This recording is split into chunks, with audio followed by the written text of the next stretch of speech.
जो 5वीं फेल होने के बाद भी दुनिया में सबसे तेज थे, जिन्होंने बचपन में ही बड़े बड़े संकटों का सामना आसानी से करना सीख लिया था, जिनके एडवर्टीजमेंट्स देख करके हम बच्चे से बड़े हो गए और अपने विज्ञापनों की वजह से हर हिंदुस्तानी के दिल में उन्होंने दादाजी वाली जगह बना ली, वो अब हमारे बीच में नहीं रहे।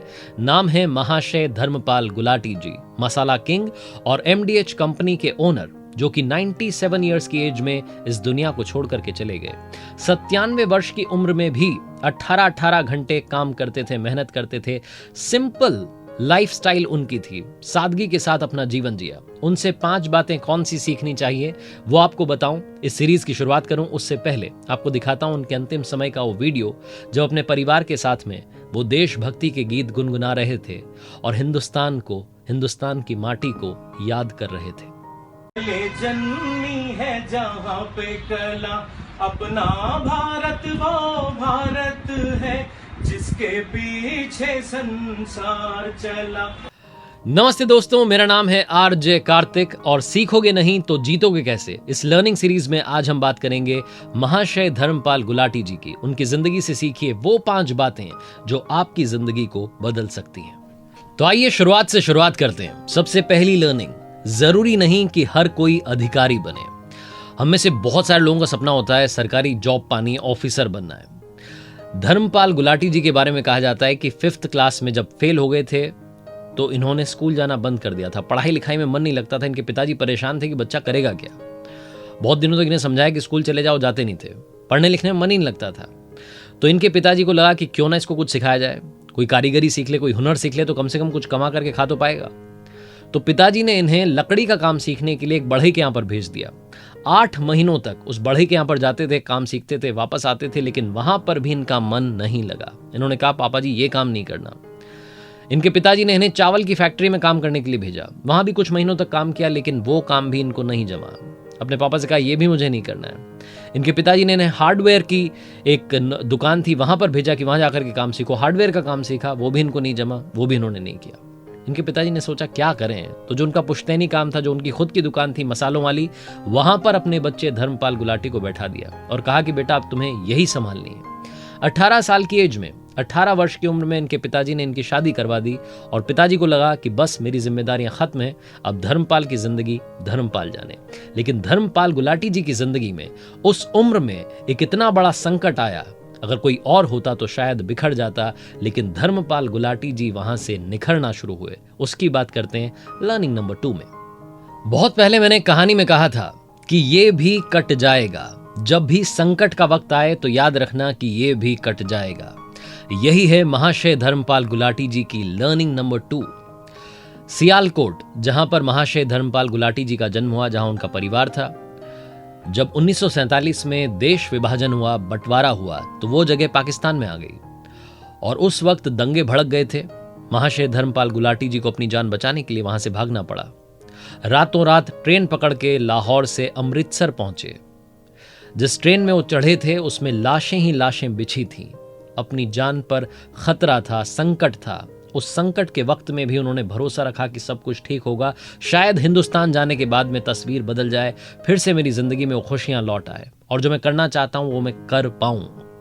1947 में जब संकट की इतनी बड़ी घड़ी सियालकोट में रह रहे धर्मपाल गुलाटी जी की जिंदगी में आई तो उन्होंने हार नहीं मानी थी। वो उस ट्रेन में सवार हुए, अमृतसर पहुंचे, रात वहीं रुके, अगली सुबह फिर से ट्रेन पकड़ के दिल्ली के करोल बाग में अपनी बहन के यहाँ पहुंच गए और वहां से महाशय धर्मपाल गुलाटी जी की जिंदगी का वो सफर शुरू हुआ जिसकी वजह से आज आप और हम उन्हें याद कर रहे हैं। यही है हमारी लर्निंग नंबर 3। आइए उसके बारे में बात करते हैं। लर्निंग नंबर 3, दोबारा से शुरुआत करो। जिंदगी में दोबारा से शुरुआत करने से ना घबराएं। क्या पता अब की बार जिंदगी आप अपने हिसाब से बनाएं। महाशय धर्मपाल गुलाटी जी की जिंदगी में जब 1947 के विभाजन के बाद में, बंटवारे के बाद में इतना बड़ा संकट आ गया कि उन्हें सियालकोट छोड़ करके दिल्ली आना पड़ा। अपनी बहन के घर पर रहने लगे, शरण में आ गए। यहाँ बचना था, जान भी बचानी थी, पैसा भी कमाना था, जिंदगी में आगे भी बढ़ना था। उनके पास में उस वक्त मात्र 1500 रुपए थे, जो कि उनकी कुल जमा पूंजी थी। जो वहां मिर्च मसालों का व्यापार करते थे उससे वो पैसा उन्होंने कमाया था। उन 1500 रुपयों में से 600 रुपए का उन्होंने तांगा खरीदा और दिल्ली में नई दिल्ली स्टेशन से कुतुब रोड, करोल बाग, वहां तांगा चलाने लगे। कोचवान तांगा चलाने वाला 47 में दिल्ली आया था। 27 सितंबर को मैं तो कोचवान था, तांगा चला करता भैया। बड़ा दूर आपसे करोड़ बाद दोनों सवारी, कनाड़ पे से करोड़ बाद दोनों सवारी, पहाड़ यहाँ से कुतुब रोड दोनों सवारी। अरे भाई आज भी कोचवान हूँ भैया, ठीक है अब मैं तुम्हारा घोड़ा बना हुआ, घोड़ा ये देख लो। 2 महीने तक तांगा चलाया, लेकिन समझ में आ गया कि ये मेरे बस की बात नहीं है, ये मेरा काम नहीं है। अंदर से व्यापारी थे, वो बिजनेस उन्होंने देखा था, इसलिए उन्होंने अपना तांगा बेचा और जो पैसे मिले उससे एक छोटा सा लकड़ी का खोखा बनाया, जो छोटी सी दुकान होती है, उसका नाम रख दिया महशियान दी हट्टी सियालकोट वाले। और यहां से उन्होंने अपनी जिंदगी की दोबारा से शून्य से शुरुआत की, जो आगे चलकर 2000 करोड़ रुपए का मसालों का बिजनेस बना। Learning number 4, believe in yourself. एक बात आपसे कहना चाहता हूं, रख भरोसा खुद पर। क्यों ढूंढता है फरिश्ते? पंछियों के पास नहीं होते हैं नक्शे, फिर भी मिल जाते हैं उन्हें रस्ते। महाशय धर्मपाल गुलाटी जी ने जब एक छोटे से लकड़ी के खोखे से अपनी दुकान की शुरुआत की, जिंदगी की दोबारा शुरुआत की, उसका नाम रखा महशियान दी हट्टी सियालकोट वाले, तो पूरी मेहनत के साथ में मिर्च मसालों का अपना व्यापार शुरू किया। पूरी मेहनत की, उनकी क्वालिटी को कभी भी गिरने नहीं दिया, हमेशा उसे आगे बढ़ाने की, उसकी क्वालिटी को और सुधारने की कोशिश की। धीरे धीरे आसपास के लोगों को मालूम चलने लगा कि ये तो वही हैं, सियालकोट के दिग्गी मिर्च मसाले वाले। तो कंज्यूमर्स, जो कस्टमर्स थे, वो बढ़ने लगे। इनके मसालों की शुद्धता और उसकी जो क्वालिटी थी इतनी कमाल की थी कि धीरे धीरे लोग जो हैं उनकी संख्या बढ़ने लगी। इन्होंने 1968 में दिल्ली में अपनी मसालों की फैक्ट्री खोल ली थी। उसके बाद में इनके मसाले पूरे हिंदुस्तान में और यहाँ तक कि बाहर के देशों में भी एक्सपोर्ट होने लगे थे। महशियान दी हट्टी यानी कि MDH एक इतनी बड़ी कंपनी बन गई कि मसालों की जितनी कंपनीज हैं उनके सामने आज भी मुश्किल है इस कंपनी को टक्कर दे पाना। जब सवाल आया कि क्यों ना इस कंपनी का ब्रांड एम्बेसडर चुना जाए, किसी सेलिब्रिटी को फेस बनाया जाए, तो महाशय धर्मपाल गुलाटी जी ने कहा कि मेरा ब्रांड है, मुझे मालूम है कि कैसे मसाले कितने शानदार हैं, इनके बारे में कोई तीसरा आकर के क्या बताएगा। तो ये खुद उन मसालों के विज्ञापनों का फेस बने, अखबारों में विज्ञापन छपने लगा और पॉपुलैरिटी बढ़ने लगी। और धीरे धीरे MDH जो थी वो कंपनी आज दुनिया भर में 2000 करोड़ रुपए का बिजनेस कर रही है। महाशय धर्मपाल गुलाटी जी जब इस दुनिया को छोड़ करके गए तो कंपनी के मैनेजिंग डायरेक्टर थे और साथ में ब्रांड एम्बेसडर थे। सफेद मूछें और लाल पगड़ी उनकी पहचान थी। लर्निंग नंबर 5, मुस्कान बांटते चलो।